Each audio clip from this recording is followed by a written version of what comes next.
small engine.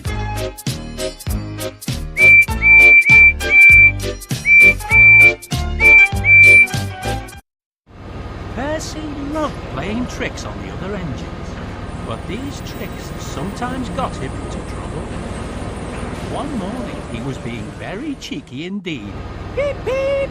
Hurry up!" he whistled to Gordon. "Your express train's ready." Gordon thought he was late and came puffing out. But when he looked around, there was only a train of dirty coal trucks. "Ha ha!" laughed Percy.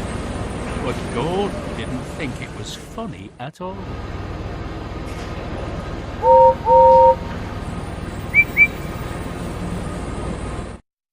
Next, it was James's turn. Percy told James to stay in the shed because the Fat Controller was coming to see him. James was a very proud engine and thought the Fat Controller must want him to pull a special train. James was a very proud engine and thought that Sir Top of Hat must want him to pull a special train. He stayed in the shed all day, and nothing his driver could do would make him move. The other engines were very annoyed. They had to do James's work as well as their own.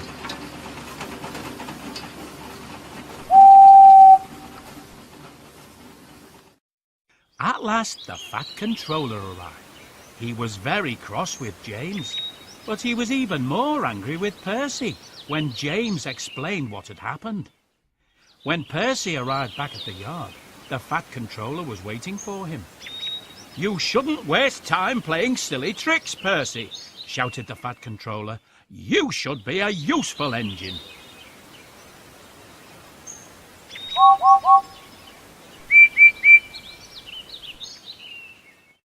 Later that week, Thomas brought the Sunday school children to the beach. He asked Percy if he could help take them home for him. Percy thought that it sounded like very hard work, but he promised Thomas he would help.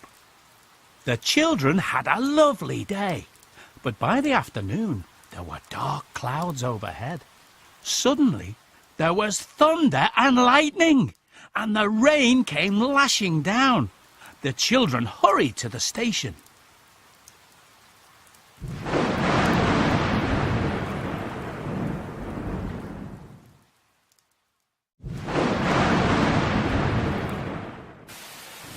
Annie and Clarabelle were waiting for them at the platform.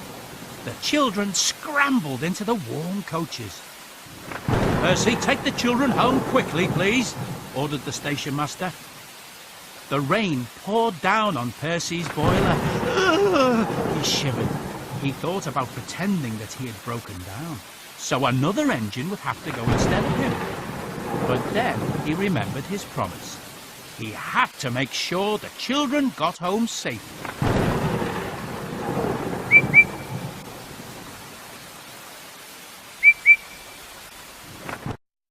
Percy set off bravely, but his driver was worried.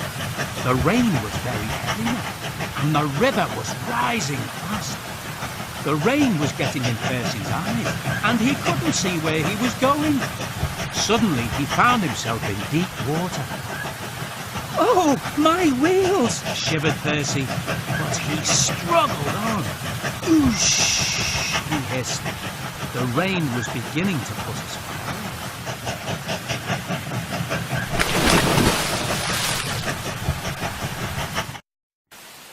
Percy's driver decided to stop the train in a cut. The guard went to find a telephone. He returned looking very worried. "We couldn't go back if we wanted to," he said. "The bridge near the junction is down." They would have to keep going to the next station. But Percy's fire had nearly gone out, and they needed more wood to keep it going. "We'll have to pull up the floorboards and burn them," said the fireman.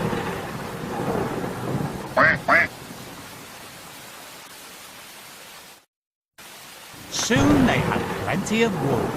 Percy's fire burned well, and he felt warm and comfortable again.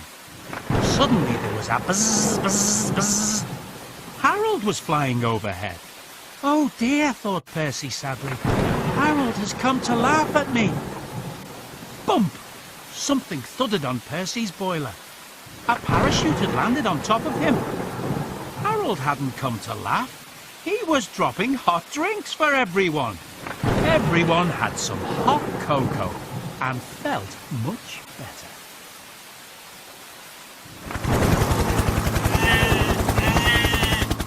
Percy had gotten some steam up. Beep, beep! Thank you, Harold! He whistled.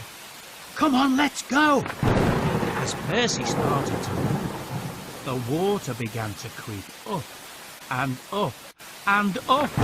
It began to put his fire out again. Ooh, shh! Shivered Percy.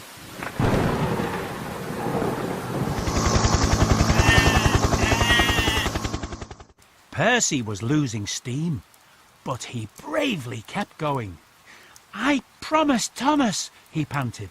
I must keep my promise. The fireman piled his fire high with wood. I must do it, Percy gasped. I must. Percy made a last great effort and cleared the flood. 3 cheers for Percy, called the vicar, and the children cheered as loudly as they could.